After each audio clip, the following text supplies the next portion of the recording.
నమస్తే, నేను మీ ఆదిభూమి శేఖర్. మీరు చూస్తున్నారు ధర్మచక్రం న్యూస్. ఎంబీబీఎస్ తర్వాత బీడీఎస్ ని మనం ప్రాథమికంగా ఎంచుకుంటున్నాం. ఎందుకంటే ఎంబీబీఎస్ డాక్టర్ తో సమానమైన గౌరవం బీడీఎస్ డాక్టర్ కూడా లభిస్తా ఉంది. అందుకే మనం డెంటల్ ని ఎంబీబీఎస్ తర్వాత మనం ఎంచుకుంటా ఉన్నాం. అయితే ఇందులో చాలా సమస్యలు వస్తున్నాయి. రాను రాను ఈ డెంటల్ కి ఆదరణ తగ్గుతా ఉంది, ఆకర్షణ తగ్గుతా ఉంది, ఉపాధి అవకాశాలు కూడా తగ్గిపోతున్నాయన్న భావన సర్వత్రా వ్యక్తం అవుతోంది. ఈ పరిస్థితుల్లో డెంటల్ కౌన్సిల్ ఆఫ్ ఇండియా అధ్యక్షుడిగా, నూతన అధ్యక్షుడిగా నియమితులైన మన తెలుగు వాడైన సతీష్ కుమార్ రెడ్డి చాలా కీలకమైన విషయాల్ని ఒక మీడియా ఇంటర్వ్యూలో చెప్పారు. ఆ విషయాలు ఏదో తెలుసుకునేందుగా ఒక చిన్న విన్నపం. ఇప్పుడు దాకా మీరు ఈ ఛానల్ ని సబ్స్క్రైబ్ చేయకుంటే దయచేసి సబ్స్క్రైబ్ చేయండి. మీకు ఎంబీబీఎస్, బీడీఎస్ అడ్మిషన్లు, పీజీ అడ్మిషన్లు ఇలాంటి విషయాలు అన్ని ఎప్పటికప్పుడు కూలంకషంగా మీకు చెప్పే ప్రయత్నం చేస్తాను. నా వీడియోలు నచ్చితే 10 మందికి షేర్ చేయండి, అలాగే లైక్ చేయండి.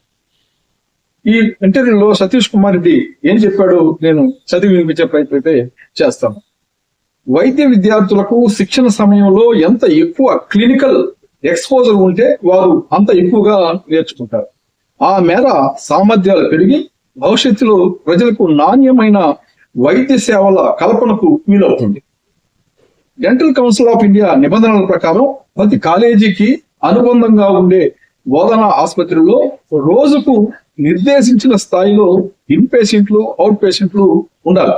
కానీ ప్రస్తుతం దేశంలోని దంత వైద్య కళాశాలలో రోగుల కొరత తీవ్రంగా ఉంది. దీంతో విద్యార్థులకు శిక్షణ సమయంలో ఎక్కువగా నేర్చుకోలేకపోతున్నారు. ఈ సమస్యను అధిగమించడంతో పాటు సామాన్యులకు ఉచితంగా అందుబాటు ధరల్లో దంత వైద్య కళాశాలల ద్వారా చికిత్సలు అందించేందుకు ప్రయత్నిస్తాం.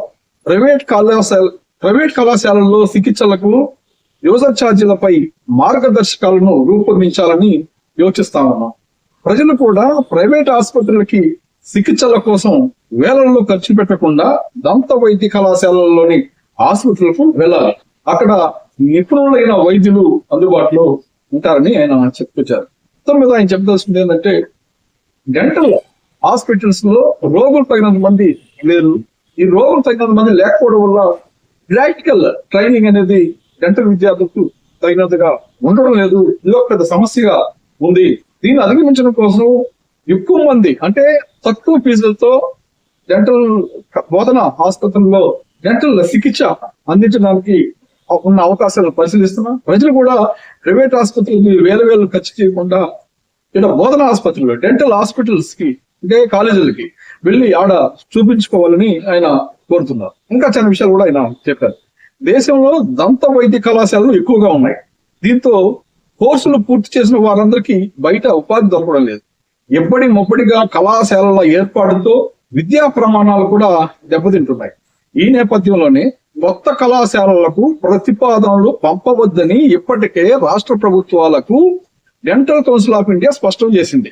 అయినప్పటికీ కొన్ని రాష్ట్రాల నుంచి కొత్త కళాశాలల కోసం ఇప్పటికీ ప్రతిపాదనలు వస్తూనే ఉన్నాయి.